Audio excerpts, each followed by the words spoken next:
ओम नमो भगवते वासुदेवाय नमः।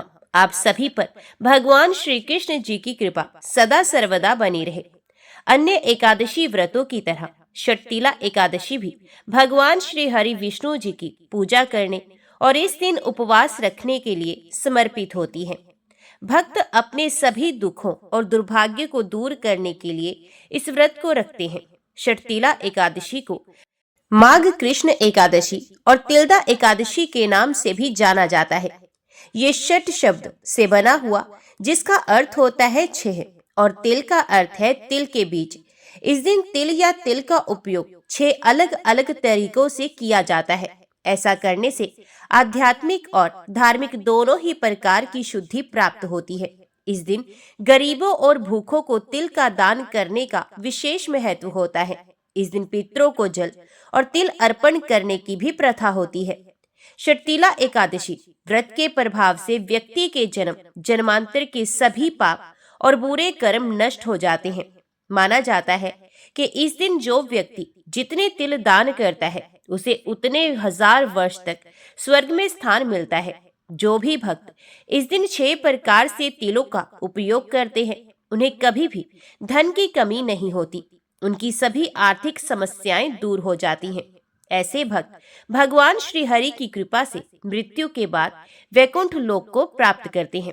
तो आज की इस वीडियो में आप जानेंगे साल 2025 में पड़ने वाली माघ कृष्ण षटतिला एकादशी व्रत के शुभ मुहूर्त के बारे में कि व्रत कब रखा जाएगा, एकादशी और द्वादशी तिथि कब से कब तक रहेगी, हरिवासर का समय कब समाप्त होगा और व्रत पारण का शुभ मुहूर्त क्या रहेगा। तो सुनिए, एकादशी तिथि प्रारंभ होगी 24 जनवरी दिन शुक्रवार को शाम 7:26 से और एकादशी तिथि का समापन होगा 25 जनवरी शनिवार को रात 8:31 तक। इसलिए इस बार केवल 25 जनवरी दिन शनिवार को ही षटतिला एकादशी का व्रत रखा जाएगा। एक दिन पहले यानी शुक्रवार को दशमी तिथि के नियमों का पालन किया जाएगा।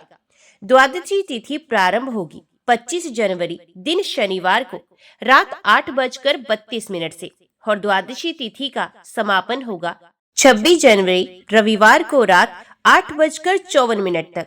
25 जनवरी दिन शनिवार को ब्रह्म मुहूर्त का समय होगा सुबह 5:36 से लेकर 6:24 तक।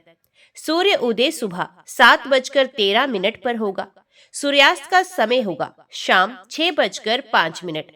प्रातः काल पूजा मुहूर्त सुबह 5:53 से 7:13 तक रहेगा। शाम की पूजा का मुहूर्त शाम 5:52 से लेकर 7:14 तक रहेगा। राहु काल सुबह 9 बजे से लेकर 10:30 बजे तक रहेगा। सुबह की पूजा जहां तक हो सके राहु काल का समय शुरू होने से पहले पहले आपको कर लेनी चाहिए, क्योंकि द्वादशी तिथि यानी 26 जनवरी दिन रविवार को सूर्य उदय का समय होगा 7:12 से और सूर्यास्त का समय होगा शाम 6:06 का।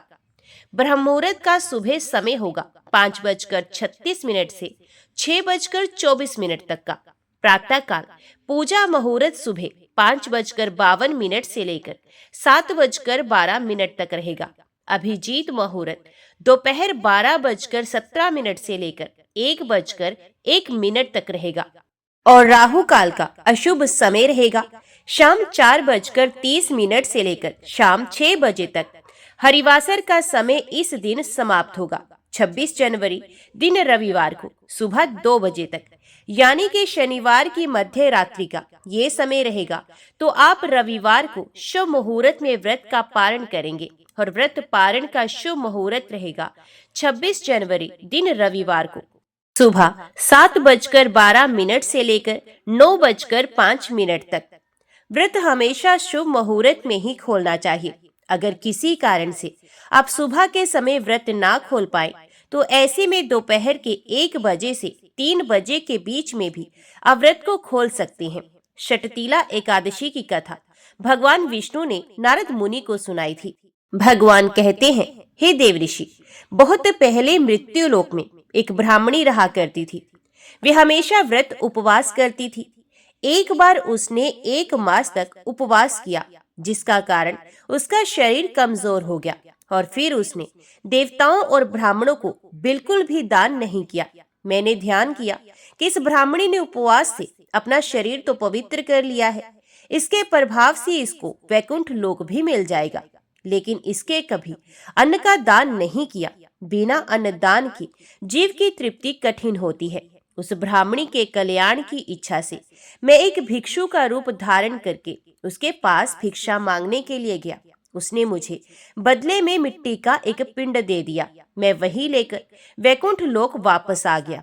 कुछ समय के बाद जब वे ब्राह्मणी शरीर त्याग कर स्वर्ग में आई, तो उसे यहाँ पर मिट्टी के पिंड के प्रभाव से आम के वृक्ष के समीप एक घर मिला, लेकिन घर में और कुछ भी नहीं था। वे मेरे पास आई और कहने लगी, प्रभु, मैंने तो व्रत पूजन किया था, फिर भी मेरा घर खाली है। तब मैंने उससे कहा कि हे ब्राह्मणी, तुम अपने घर जाओ और जब देव स्त्रियां तुमसे मिलने आई तब उनसे षटतिला एकादशी व्रत का विधान पूछना। उस ब्राह्मणी ने षटतिला एकादशी व्रत का विधान जानकर फिर इस व्रत को किया और अन्न दान भी किया, जिसके प्रभाव से उसका घर धन धान्य से भी भर गया।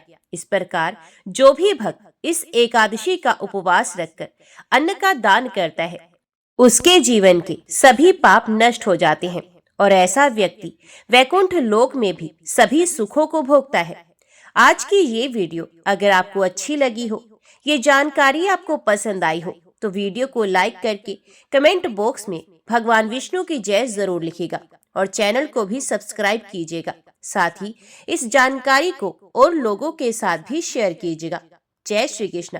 तो मिलते हैं अगली वीडियो अगली कथा के साथ।